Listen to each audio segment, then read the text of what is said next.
Mari dengarkan firman Tuhan yang menuntun kita untuk pulang ke rumah, yang ditulis oleh Ellen G. White. Melalui renungan pagi ini, kita akan belajar untuk berani menghadapi masa depan, karena kita tidak lupa pimpinan Tuhan di masa yang lalu.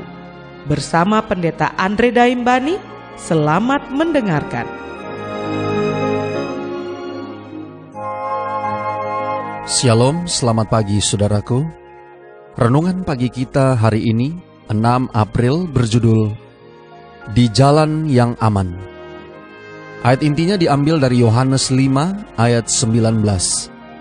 Demikian firman Tuhan. Anak tidak dapat mengerjakan sesuatu dari dirinya sendiri, jikalau tidak ia melihat Bapa mengerjakannya. Mari kita dengarkan penjelasannya. Perkataan-perkataan Kristus menandaskan bahwa kita patut menganggap diri kita sebagai suatu ikatan yang tidak dapat dipisahkan dari Bapa di sorga. Apa saja kedudukan kita patut bergantung kepada Allah karena segala nasib ada di tangannya. Ia telah menetapkan pekerjaan kita dan telah menyediakan kita dengan kesanggupan dan sarana bagi pekerjaan itu.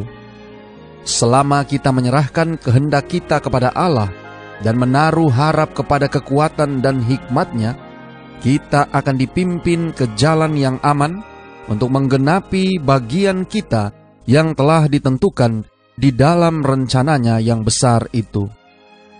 Tetapi seorang yang bergantung hanya pada kepintaran dan kuasanya sendiri akan memisahkan dirinya dari Allah. Gantinya bekerja sama dengan Kristus, ia sedang menggenapi rencana musuh Allah dan manusia. Seterusnya Juru Selamat berkata, sebab apa yang dikerjakan Bapa, itu juga yang dikerjakan Anak. Sebab sama seperti Bapa membangkitkan orang-orang mati dan menghidupkannya, demikian juga Anak menghidupkan barang siapa yang dikehendakinya. Orang Saduki percaya bahwa tidak ada kebangkitan tubuh. Tetapi Yesus berkata kepada mereka itu bahwa salah satu pekerjaan yang terbesar dari Bapanya ialah membangkitkan orang mati, dan bahwa ia sendiri mempunyai kuasa untuk melakukan pekerjaan yang sama. Sesungguhnya saatnya akan tiba, dan sudah tiba, bahwa orang-orang mati akan mendengar suara Anak Allah, dan mereka yang mendengarnya akan hidup. Orang Farisi percaya pada kebangkitan orang mati.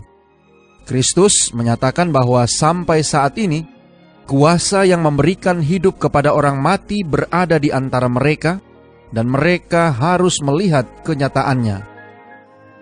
Kuasa kebangkitan sama yang memberikan kehidupan kepada jiwa yang mati karena pelanggaran-pelanggaran dan dosa-dosamu. Dicatat dalam Efesus 2 ayat 1. Roh kehidupan di dalam Kristus Yesus, kuasa kebangkitannya, membebaskan manusia dari hukum dosa dan maut itu.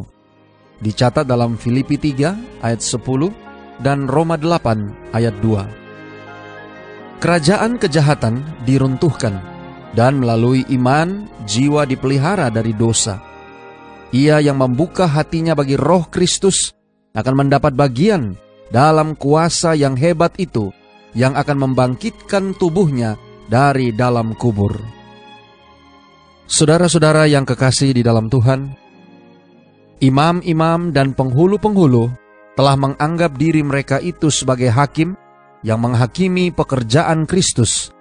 Tetapi ia memberitahukan bahwa ia sendiri adalah hakim mereka itu dan hakim dunia ini.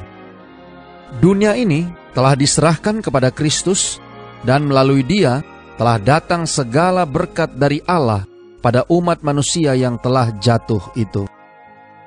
Ia adalah penebus sebelum penjelmaannya.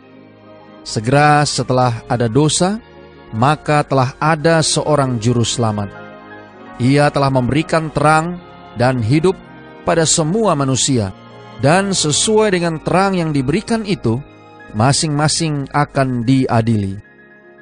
Ia yang telah memberikan terang, Ia yang telah mengikuti jiwa-jiwa dengan cara yang lemah lembut, berusaha untuk menarik mereka itu dari dosa, datang kepada kesucian, adalah pembela dan juga hakim. Alfa dan Omega jilid 5, halaman 216 dan 217. Doa kita hari ini. Bapa, terima kasih. Melalui renungan pagi ini, kami boleh belajar tentang jalan yang aman. Terima kasih melalui renungan pagi ini, kami boleh diingatkan tentang roh kehidupan di dalam Kristus Yesus yang membebaskan kami dari dosa dan maut. Tolong kami hari ini Bapa, biarlah dengan pertolongan kuasa Roh Kudus-Mu, kami boleh senantiasa ditarik datang dekat kepada Tuhan, sehingga kami boleh selalu berada dan dituntun di jalan yang aman. Terima kasih Bapa. Inilah doa dan permohonan kami kepadamu.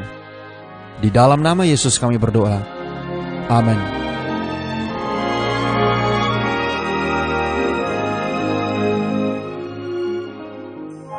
Demikianlah tadi pembahasan tentang pulang ke rumah. Semoga firman Tuhan hari ini dapat menjadi berkat bagi Anda. Sampai jumpa, Tuhan memberkati.